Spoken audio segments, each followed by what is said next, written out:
Good morning, everyone, and welcome to A Moment of Hope with Upward Transitions. I'm Carla Stinnett, and today we're really excited to have a special guest with us from TEAM, which is one of the nonprofit organizations here in our Oklahoma City community that helps with the vulnerable citizens that have been impacted by the criminal justice system. So I'm going to bring on our special guest, who is Lindy Gleason. She is our site supervisor at TEAM, and we welcome you to our broadcast today, Lindy, and we thank you for being here.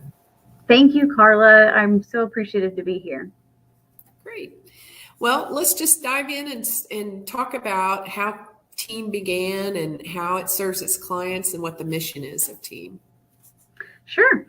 So TEAM has actually been in place since 1987. Serving Oklahomans through, education and job training, and served a spectrum of adults here in the Oklahoma City area. But what we were seeing at that time was that a lot of those individuals coming in to receive our services were people that had felony convictions in their background. And so in 2013, the board made a decision to focus and work specifically with that population of individuals who are impacted by the criminal legal system. And so since then, we've been able to adapt 4 different programs that try and catch people at different levels of the system. And so, for example, I am the supervisor of our reentry program. Our reentry program is tailored towards individuals that are either still currently incarcerated or have recently gotten out within that last year. And so we work with people who are essentially starting from scratch. But we also have our programs that deal with those that are in Oklahoma County and are unable to bond themselves out. And so we can work with them if the judge will agree to it and assist them as they go throughout their court proceedings. We have a diversion program that someone can be sentenced to instead of being incarcerated. They could do a couple of years of probation with us, and they're going to work to fulfill all the court requirements, but also make sure that they're getting to that place that individual wants to be. And then we recently started a veterans initiative, which is going to work with really anyone at any level that has had some sort of criminal legal involvement that's a veteran. And so really TEAM's mission in general is just to be able to help people break cycles of incarceration. And we do that through education, personal development, and work readiness.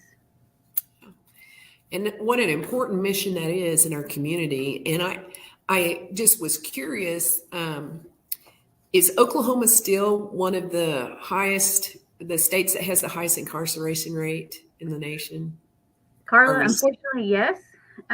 We have been for many years one of the highest incarcerators of both men and women and of people of color.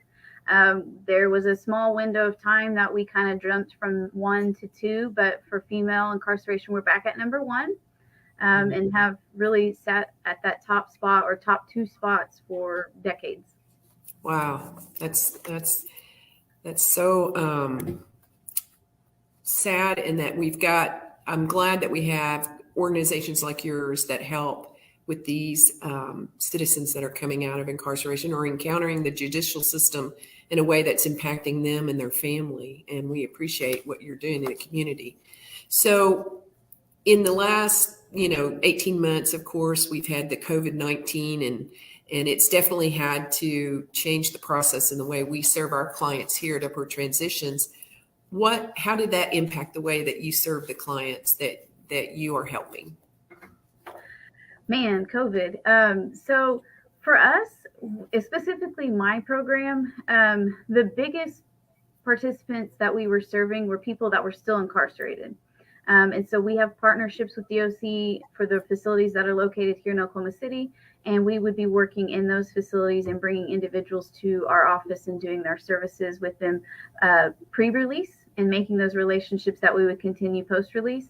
But there was a period of time where it just wasn't safe for us to do things that way. And so while we've always had sort of what we call our walk-in tract, it was probably not as broad as it is now.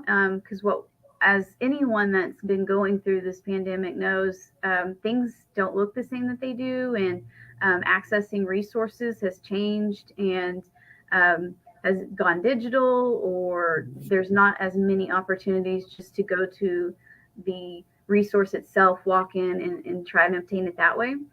So we saw a lot of individuals just coming, needing help, being able to get on the internet or use a phone or just know how to go about obtaining these. So what we did is we really broadened what we do with individuals who have just recently gotten out within the last year, to do more of the services like we were doing for those that were still in.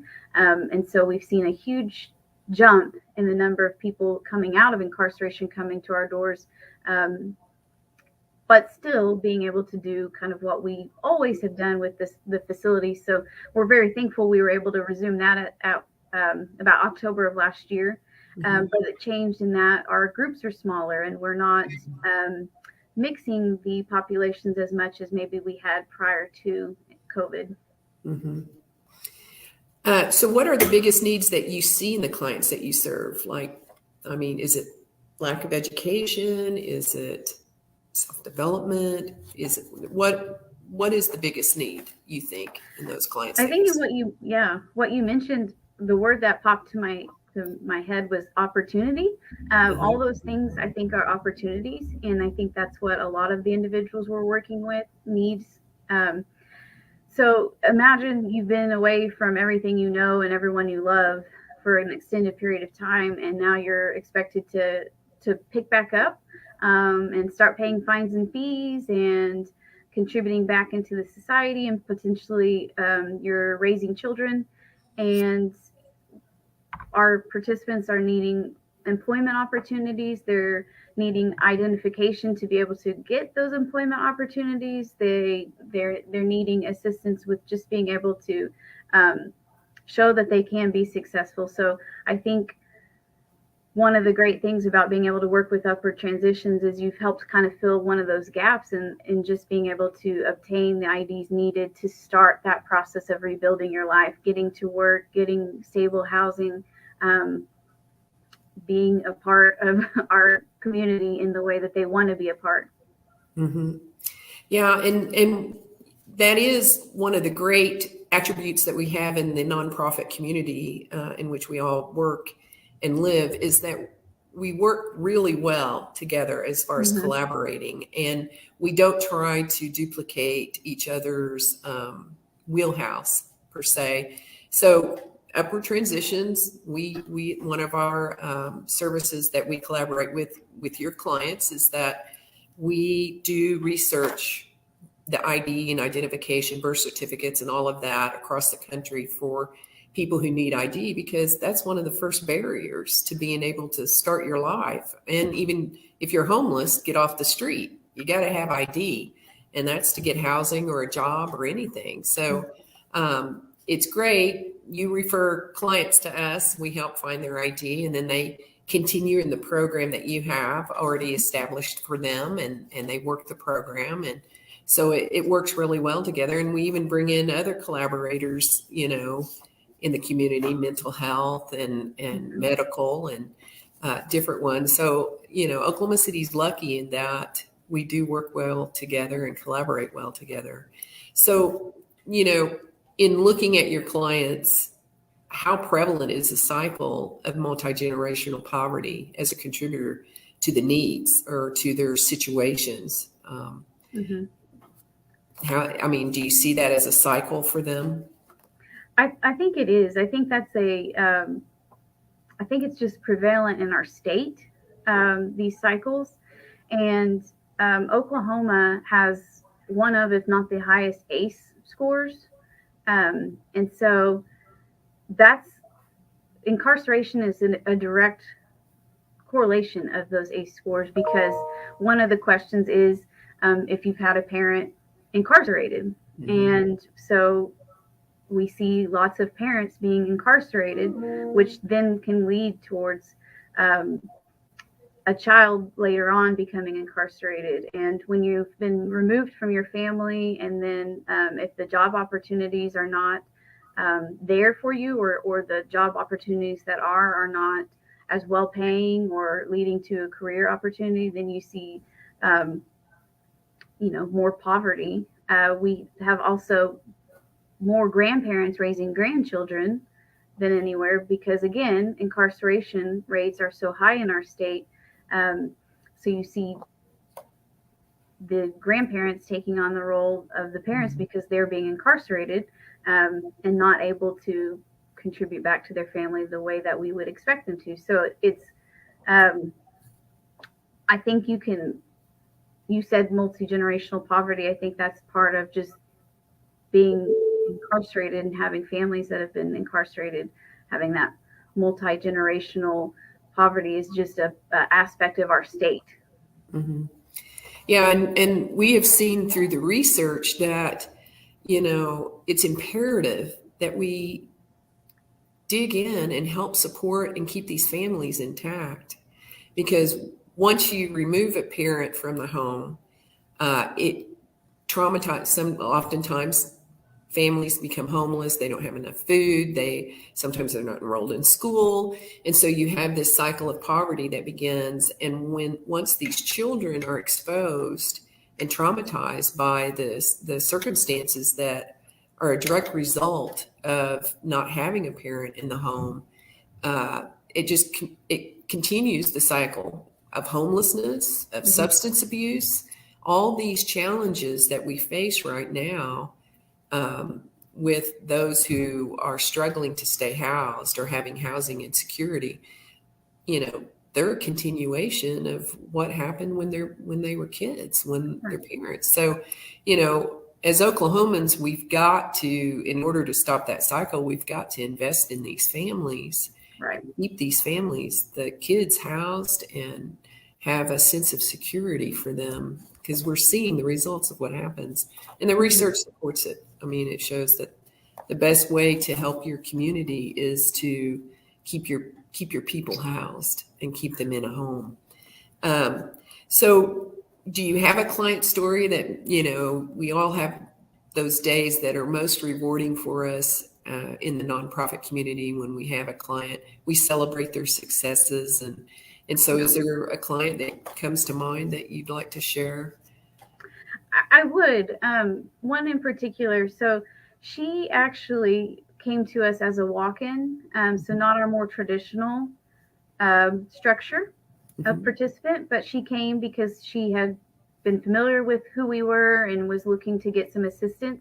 And one of the things that she was needing help with when she came to us was obviously employment, but she needed help obtaining her IDs to get employment. So she didn't have her state ID, her social security card, or birth certificate. She didn't have any of those.